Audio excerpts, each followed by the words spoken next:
Have you ever left a self-care appointment, a massage, a facial, getting your nails done, something along those lines, and just felt like, man, I don't feel any more relaxed. I might even feel a little bit more tense, like what's going on.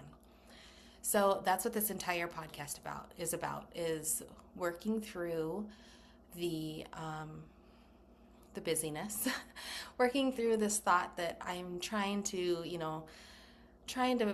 provide time. I'm spending money. I am like taking time out of my schedule to do all this self care stuff, and it's still not changing the way that I feel. I might look better or I might look more the part, and I'm thankful for that, but there's something that's still just not quite clicking. So that is what we're gonna discuss. And you know what? I have been believe me, believe me, I have been there so many times. And it is interesting, like as a professional, somebody who gives care, and then as somebody who receives care, it is interesting how quickly the dynamic can change in that room just by a conversation that we had, or something that I was feeling in my body. And then in order to not have that feeling, I decided to start talking or start focusing on my to-do list or whatever. Like I let my brain kind of just go wild. Or even like as I'm getting my nails done or something, I am looking at my phone and in between each coat, like things like that. Like why is it that, we decide to do the self-care, and yet it's not necessarily changing the main thing that we're wanting to change in our life, right? So first and foremost, know that you're not alone. I've done it as well. We all have.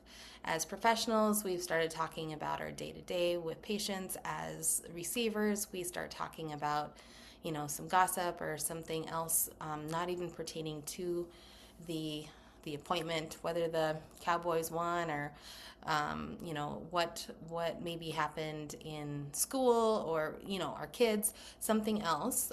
We start talking about those different things in the appointment. Not saying you don't get the care that you receive, or not receive the care that you deserve, or something along those lines, but you aren't receiving it whole body like. So that's what today is about. We are going to dive into how to start showing up to your visits or your appointments or your self-care appointments that you have set out of your schedule, of your busy schedule, and how to receive the most out of them. So as I'm laying on a table, getting an adjustment, getting a massage, cranial work, whatever, if I ask somebody to help me, I have changed the way that I move into the appointment. So first off, how often are we like speeding and trying to get to our appointment because we're already late, right?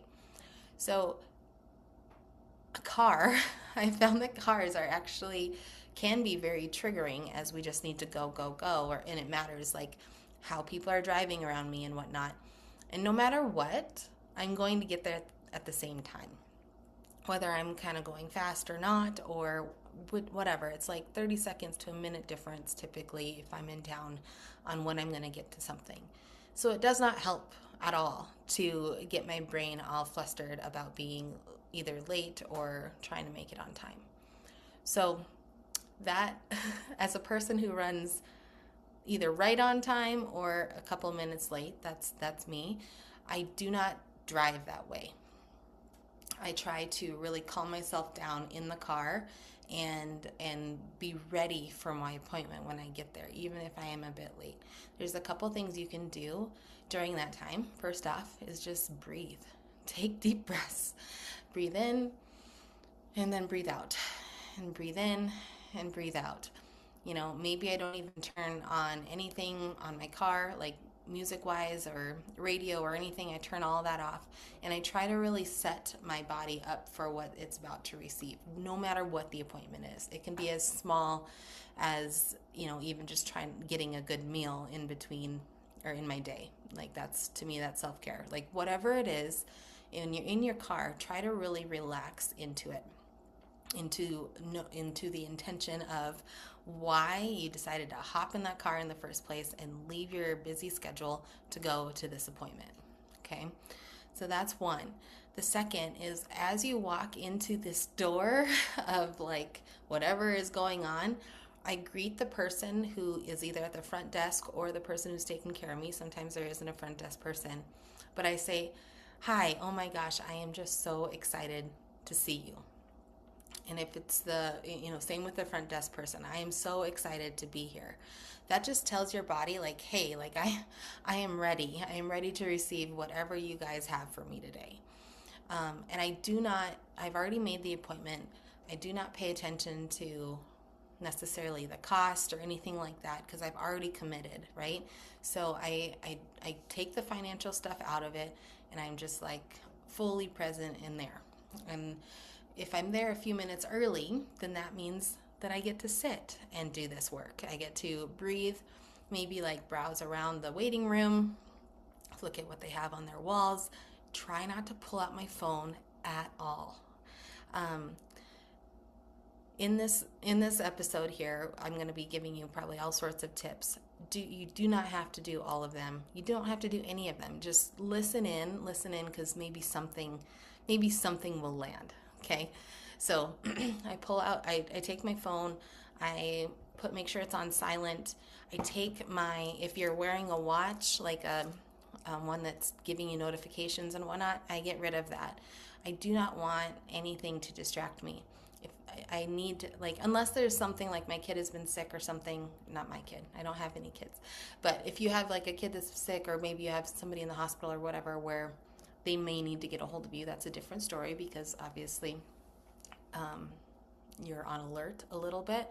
But do whatever you can to think, okay, this next 15 minutes or this next hour or whatever, I am off duty. I'm here for my body. I'm very present with what's going on. This is my self-care right now. Okay, so I was talking about taking all your hardware off, taking everything off that will distract you during your appointment before you even go in the door, so that you don't forget. So that's being prepared for your appointment. When you actually like look at your practitioner, whoever you're working with, eye to eye, and they say, all right, what do you think today? Because this is what we do. This is what I would say. How are you doing? Like, what's going on? And I have shifted as the receiver now in how I respond to those things. And usually, especially if it has to do with the body, I say, do what you think is best. I'm feeling tension, but I understand it can be coming from anywhere. So find what you find and fix what you can fix, like something like that, where it's your own language, but just saying you have the freedom to do what you feel like you need to do. I learned this from my business partner, actually. She's an esthetician, and she would do facials for me, and I used to get them every month. Since I moved, it's been a little bit different on my schedule of self-care stuff, but when she would ask me what things are feeling like, I'm like, I don't know, what's it looking like? What's it looking like to you? And then she would, get the light really close to my face, and she would examine it, feel it, and then go and grab the her stuff, whether it was a peel or a hydration stuff or whatever. Anyway, she would choose. She would decide what she felt was going to be best for me. And what that whole relationship has done is, at this point, has given her the freedom to do what she feels is best and express her gifts in her way. And as for me, I have allowed her to take care of me. As a chiropractor and many other professionals out there, moms even, anyone who's a caretaker, it is really easy to want to care for everybody all the time. And as the receiver, when we are making this appointment and doing, paying the money and giving our time to ourselves, we are oftentimes not putting down the caretaker role. And when we do that, we aren't allowing the next person who's giving to us to take care of us, because we're trying to take care of them. And we want to make them feel comfortable. And we want, like all these things, like all the things that go through your head, right? So, as hard as it is, when you lay your stuff down, your purse down, your billfold, your whatever you're carrying on you, and you get ready for this appointment of sorts, you are taking down or taking off the caretaker hat. You have to take that off. And I know it's hard. Believe me, I know it's hard. But this is the time. That's what self-care is. You respected yourself to go in and do this self-care, which is the self part, but that means that then you have to take the caretaker hat off and you need to let somebody care for you. Now, this is not the typical person who's walking into our offices, okay? So, many people will continue to see you, or you'll continue because it's like I'm interested in all of their things, whether they're going on vacation or what their kids are up to, as a receiver, as the consumer. We are interested in all these things, and we talk and we learn so much about like our hairdresser's life, our chiropractor's life. And it's not that you don't need that, or that you want that, but honestly, if you're looking for connection, find somebody to go to coffee with. That's not necessarily this person who's right in front of you, or you can ask them to go to coffee or something if it's to that level of what you're looking for. But during this appointment, that is not what's going on, okay? And this will get better with time, but as you go in then and you're silent or you're not talking much, they might start to fill the void, fill the quietness with stories or asking about these different things about you and whatnot.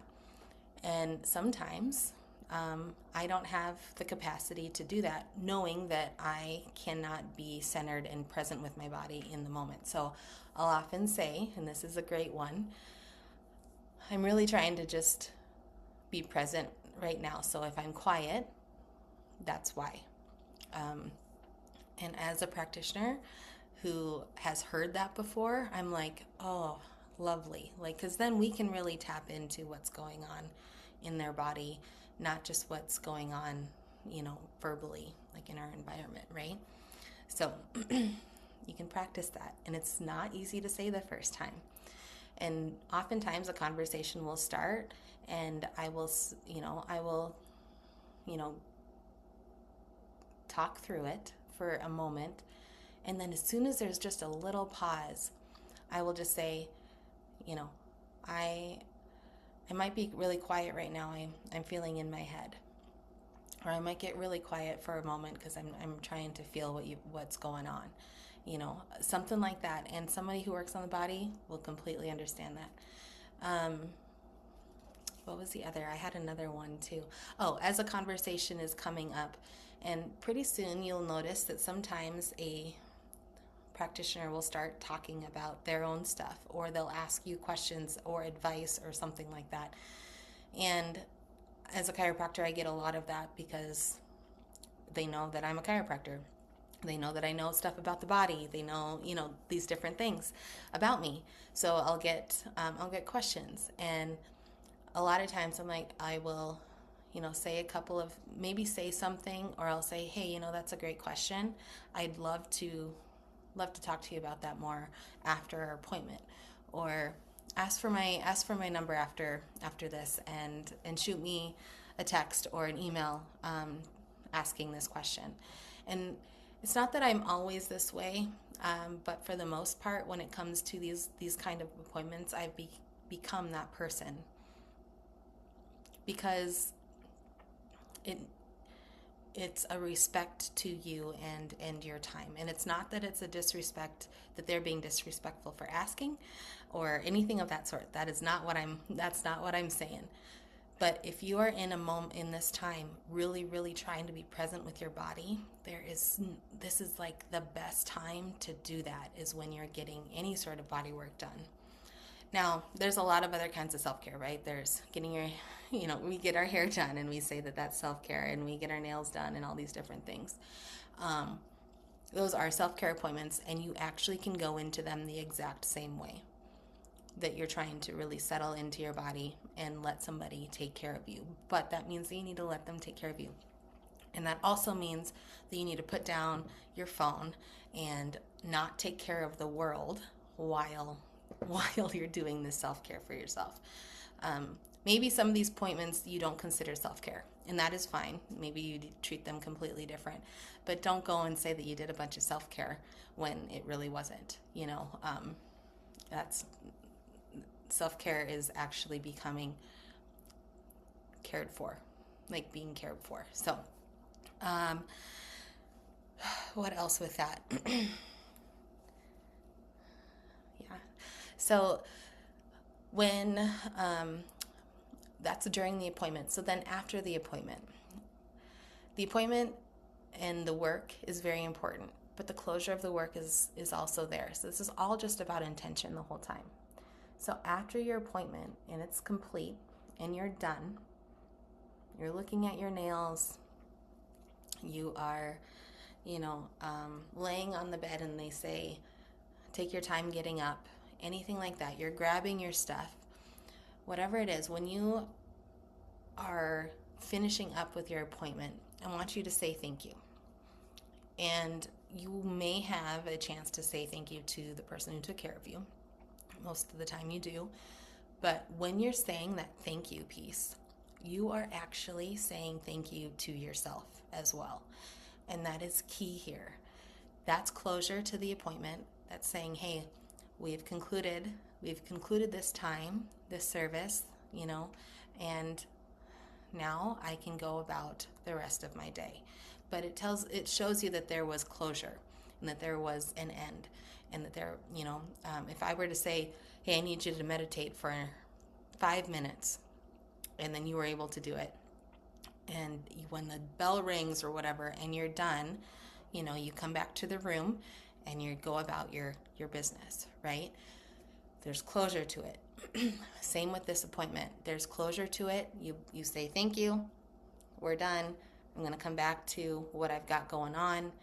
Not in the same state, but you've put an end to it so that you can start, your brain can shift to a different way. You're training your brain during self-care. You are training your brain to relax. You're actually shifting brainwave patterns. There's so much going on during this time that you could totally benefit from, and that service is going to be worth way, way more when you go into it with this kind of mindset than it is if you just go in rushed, come out, nothing changed, I'm still wild in my brain, and didn't take time to receive.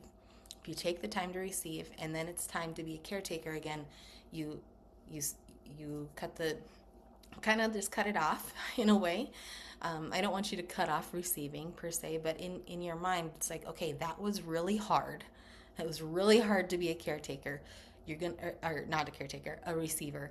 It was very hard to be a receiver, but I did it for 5 minutes, or I did it for an hour, did it for whatever time that I allotted, and now it's time that I can go back to my life, So as you do that, then your brain waves and all the different things that are happening will shift, back to what you need to do. But hopefully it's given it enough rest to provide healing with what you just did. So, I don't know. This has been a thing for me for a long time now. And as a practitioner, I cannot tell you enough.